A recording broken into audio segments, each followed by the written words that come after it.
Pessoal, agora que a gente já sabe travar processo, travar thread por causa de recurso, vamos ver um outro probleminha que a gente tem quando a gente tem vários recursos sendo compartilhados por vários processos.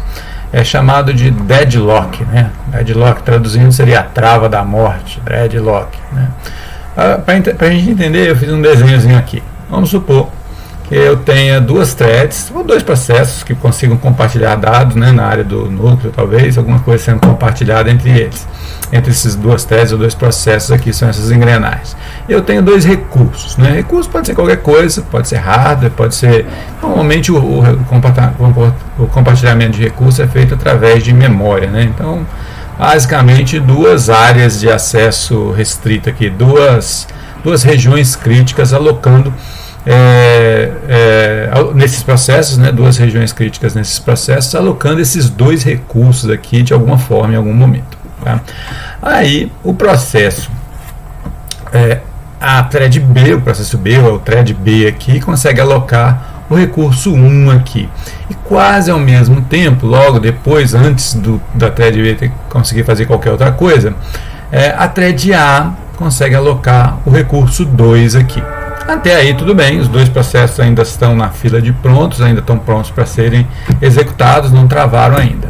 Aí a thread A tenta alocar o recurso 1, só que o recurso 1 está alocado para a thread B. Então esse cara aqui, essa thread A, vai dormir, né? Ele vai sair da fila de prontos, enquanto o recurso 1 não for liberado para ela, ela não vai sair. Aí a thread B é escalonada, né? Entra no processador, começa a processar o seu código lá e tenta alocar o recurso 2. Só que o recurso 2 está alocado já para a thread A e a thread B vai dormir. Enquanto o recurso 2 não for liberado, a thread B não vai ser escalonada novamente, porque ela vai estar fora da fila de prontos.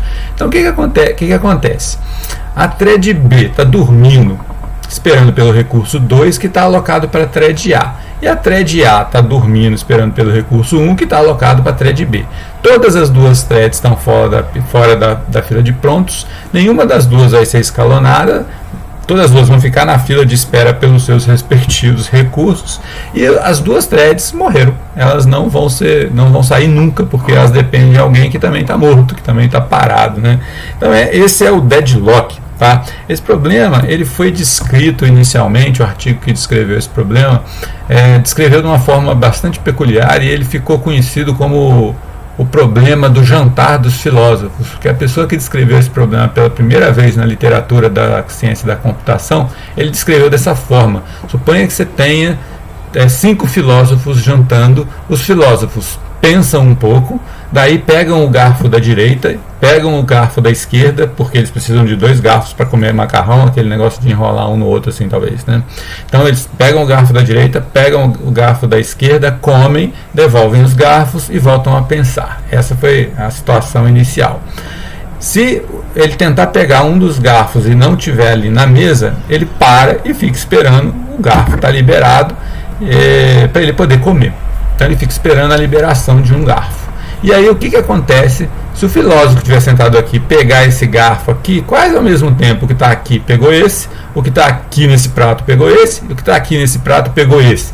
Esse cara aqui que pegou esse, vai ficar esperando esse garfo que está alocado para esse filósofo, que está esperando esse garfo que está alocado para esse filósofo, que está esperando esse garfo que está alocado para esse filósofo, que está esperando esse garfo que está alocado para esse filósofo, que está esperando esse garfo que está alocado para esse, e todos os filósofos morrem de fome, né? Não vão comer mais, porque eles vão ficar esperando algo que nunca vai ser liberado para eles. Tá? Então é mais uma curiosidade, e assim, conhecido se você falar com uma pessoa de ciência da computação do jantar dos filósofos, provavelmente ela vai saber do que se trata. Tá? Então, assim, do jeito que a gente viu lá, aquele primeiro exemplo era 2 processos, 2 recursos, mas a gente pode ter vários processos com vários recursos, né? Então, você pode ter coisas desse tipo, né? O processo A pega o recurso 2, que está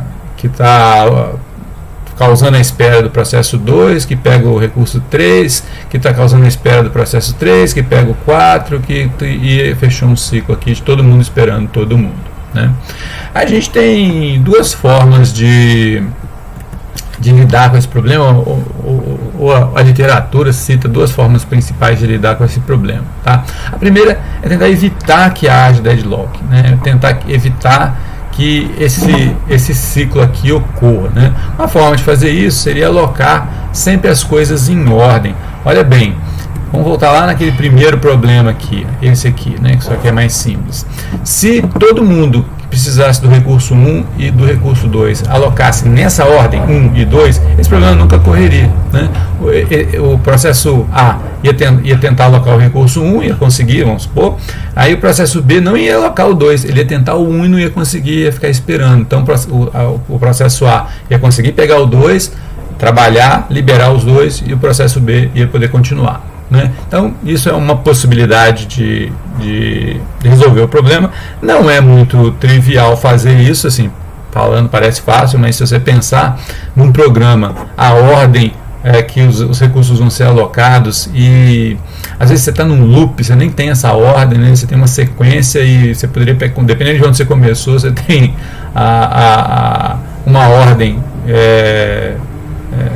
diferente, dependendo de onde você começou a contar, né? Se você estiver alocando recursos dentro de um laço, aloca 1, 2, 3, depois 1, 2, 3. Mas se você começar a contar do 2, vai ser 2, 3, 1, 2, 3, 1. Então, para os compiladores gerarem código que aloca as coisas sempre em ordem é bastante complicado. Existem alguns sistemas que tem uma abordagem diferente, como é uma coisa que, assim, que a chance de acontecer é pequena, a alocação tem que acontecer numa ordem muito específica para dar o problema. Alguns sistemas operacionais deixam o problema acontecer e tentam detectar depois que ele aconteceu e reiniciar o processo, né? Reiniciar a alocação dos recursos, tá?